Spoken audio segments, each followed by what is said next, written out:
Welcome to the deep dive. No. Today we're going to go deep on Narendra Modi.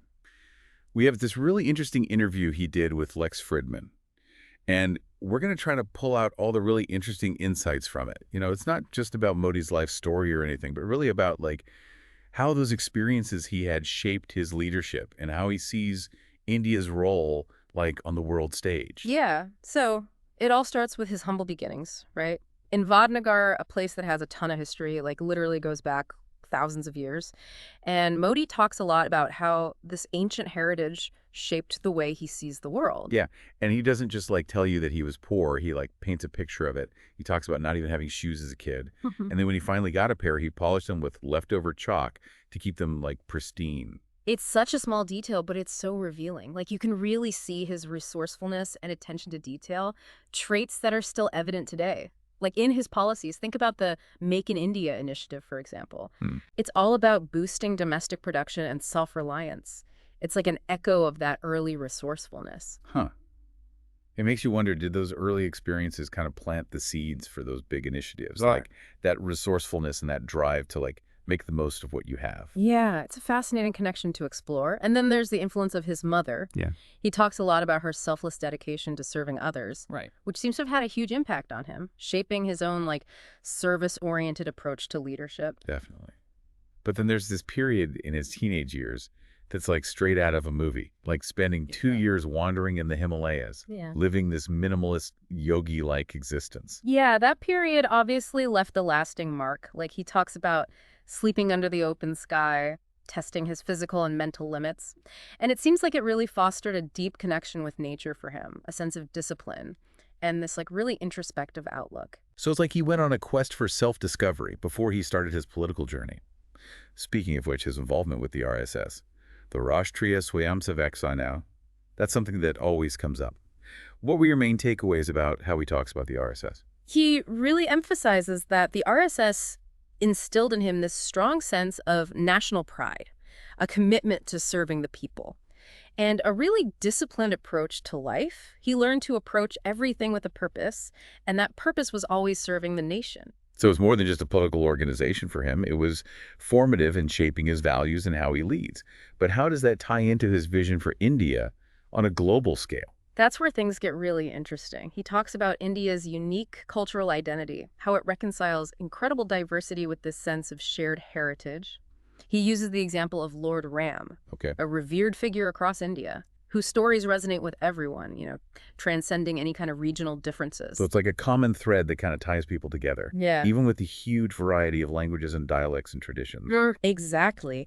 And he connects this to the importance of pilgrimage traditions, how millions of Indians journey across the country to sacred sites. It reinforces that sense of unity, Yeah. creates a collective consciousness, a feeling of belonging to something bigger than yourself. He contrasts this with what he sees as the Western concept of nationhood, which often emphasizes administrative systems and political structures over cultural unity. Yeah, it's a really important distinction. It explains how Modi approaches governing. He focuses on cultural values and social change rather than just bureaucratic efficiency. So this focus on shared cultural identity, does that play a role in his foreign policy too? Oh, absolutely. When he talks about global politics, he emphasizes seeing eye to eye with other nations, prioritizing India's interests, but without putting down other countries or speaking badly of them. It's he's trying to apply that same sense of unity and shared purpose to international relations, but is that even realistic in this kind of cutthroat world of geopolitics? Yeah, that's the question. But he links this diplomatic philosophy to India's ancient cultural values of envisioning the world as one family. And he's really pushing initiatives like one sun, one world, one grid, and one earth, one health, demonstrating his commitment to global well-being. So is he trying to position India as a leader in fostering global cooperation, kind of like a bridge between different nations and ideologies? It's definitely a possibility. And to understand his approach, we have to look at some of the complicated geopolitical relationships India has to deal with. Starting with Pakistan, there's a lot of history there and still a lot of tension. Yeah, for sure. He acknowledges the painful legacy of partition and the conflicts that followed. He even shares his personal attempts to improve relations, like inviting Pakistan's leadership to his swearing-in ceremony when he became prime minister. wow. like trying to start fresh. But as he says, those attempts were met with hostility. And then there's the ongoing issue of state-sponsored terrorism coming from Pakistan. He brings up the example of Osama bin Laden taking refuge there. It makes building trust pretty hard when you're faced with things like that. Definitely adds another layer of complexity to his vision of global unity. Yeah. Then he shifts to the Russia-Ukraine conflict, a situation where he's had to navigate relationships with both Putin and Zelensky. How does that fit into his seeing eye-to-eye approach? He emphasizes his personal connections with both leaders, Mm. but he's very clear that his stance isn't one of neutrality. It's more like active advocacy for peace. He believes that dialogue is the only way to a lasting solution, not winning on the battlefield. So he's trying to walk this tightrope, advocating for peace while keeping relationships with both sides. Exactly. And it shows his understanding of how interconnected global politics is and the ripple effects that conflict has. He really stresses that the conflict's impact goes way beyond just the region. It affects global food security and stability. Okay, so we're starting to see how his personal experiences, his values, and his vision for India all kind of come together. But how does that actually play out in his leadership style on a day-to-day basis? Well, he offers some interesting insights into his decision-making. He emphasizes how important firsthand experience is, how he's traveled all over India, really getting to understand the different regions and the challenges. So he doesn't just rely on reports or advisors. He wants to see things for himself, connect with people on the ground. Exactly. It's a very hands-on approach. And he talks about approaching decisions with a clean slate, free from any baggage or preconceived ideas. His main measure is simple: what's best for India. That's a pretty straightforward guiding principle. But how does he figure that out? With a country as huge and complex as India, does he have like a specific process? He gets input from all kinds of sources, not just official channels. He's known for having this huge network and being very well informed. He even encourages his officials to challenge him, to present different perspectives. It sounds like he actually enjoys the debate and deliberation, making sure he's considering every angle before making a decision. Yeah. And once he's convinced that a decision is the right one, he's not afraid to take risks. He'll put his reputation on the line if he thinks it's in India's best interest. And he takes full responsibility for the outcomes, whether they're successes or failures. That's a rare quality in leadership. It shows his confidence and his commitment to his vision. He's not afraid to make tough calls. He even talked about making decisions during COVID-19, a time of crazy uncertainty and pressure. It's really interesting to hear how he operates under pressure. Yeah. He talked about being bombarded with advice from all sides. But he took a step back, thought about what was best for India given their unique situation. He focused on making sure people didn't go hungry and making sure social tensions didn't boil over. Yeah, he didn't just blindly follow global trends. He really figured out a path based on what was happening in India. It really shows his leadership and how good he is at making decisions. So if we had to like boil down his approach to a few key principles, what would they be? First, he always puts India first. Second, he gathers input from diverse sources and really encourages debate. Third, he's willing to take risks and own the outcomes. And finally, he's guided by a deep sense of service to the people. It's a combination that's led to some pretty amazing accomplishments. Now let's get into something else really fascinating about Modi, his spiritual side. He's incredibly open about his beliefs and practices, which isn't super common for world leaders. No, it's not. He traces his spiritual journey back to his childhood. He was fascinated by Swami Vivekananda, and of course his time wandering in the Himalayas. Those experiences clearly shaped his worldview and still influence his thinking today. Yeah, it seemed like those early experiences really set the stage for how he approaches life and leadership. He talks about being drawn to the philosophy of 1+1, where the first one is him and the other represents the Almighty. It's a beautiful way of expressing his belief in a higher power and his connection to something bigger than himself. And he emphasizes that service to humanity is service to God, a principle that guides him as a leader. It's clear his spirituality isn't just a personal belief. It's woven into his leadership. He even shared a story about how he dealt with loneliness during the COVID lockdown. Instead of feeling isolated, he used the time to reconnect with people he'd worked with throughout his life. He called every volunteer in his party who was 70 or older, just checking in on them and reminiscing. Really But, fondly. Yeah. It says a lot about his empathy Oh. and how dedicated he is to staying connected to the people he serves. But he's also known for being a workaholic. He puts in incredibly long hours and rarely takes breaks. Yeah, and when asked about where he gets his strength and perseverance, he doesn't talk about ambition or wanting power. He talks about the farmers, the soldiers, the laborers, the mothers and sisters who work so hard every single day. Wow. He gets inspired by their dedication and sees their hard work as a constant reminder of his own responsibilities. It's a humbling perspective. For sure. And he reaffirmed his commitment to the promises he made when he first campaigned for office. He promised to never slack off, never have bad intentions, and never do anything for personal gain. It's a simple but powerful set of principles that have guided his leadership for over 2 decades. He's clearly driven by a deep sense of duty and wanting to serve the people of India. But how does he see India's role in the future? Especially with AI developing so rapidly. That's something we're going to explore when we come back. Welcome back to our deep dive. Before the break, we were talking about Modi's crazy work ethic and his dedication to service. But now, let's shift gears a little. Let's talk about his vision for India's future, especially when it comes to AI, artificial intelligence. Yeah, you mentioned earlier that he thinks AI is incomplete without India's contribution. Can you unpack that a little more? What makes India so important in his eyes? Well, he makes the point that India isn't just trying to copy what the West is doing with AI. They're really focused on creating AI applications that work for very specific situations, problems that are, unique to India. And they're working on making sure everyone has access to GPUs, those powerful chips that AI needs. So it's not about playing catch up. It's about making their own path in AI. And making the tech available to everyone is a big part of that.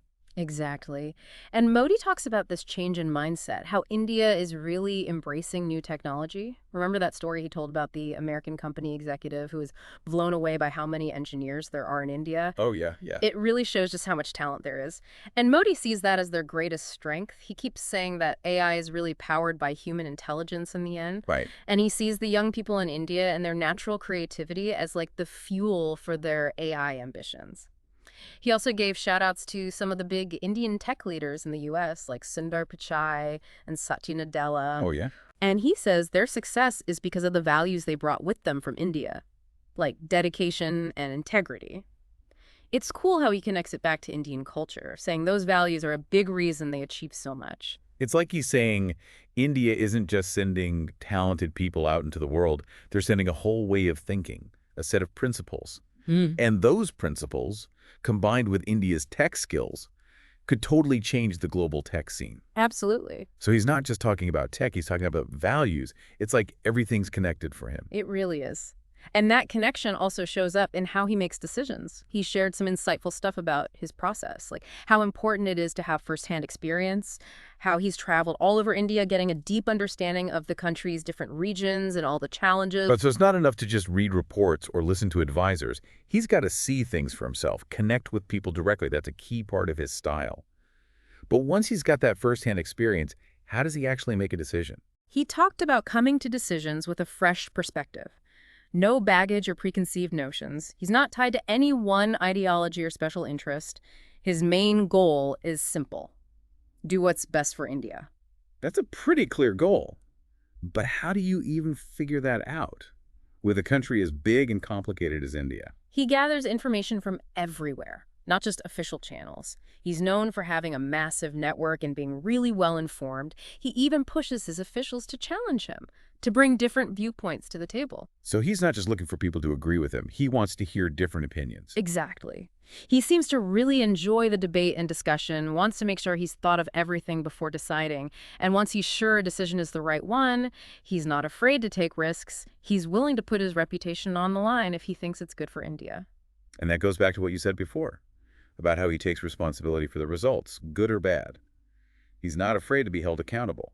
Exactly. And that accountability comes from his deep values and spiritual beliefs. He's so open about his spiritual journey. He traces it back to his childhood, his fascination with Swami Vivekananda, and of course his time wandering in the Himalayas. It seems like those early experiences really stuck with him, still affect how he thinks today. He talks about being drawn to this idea of 1+1, where one is him and the other is the Almighty.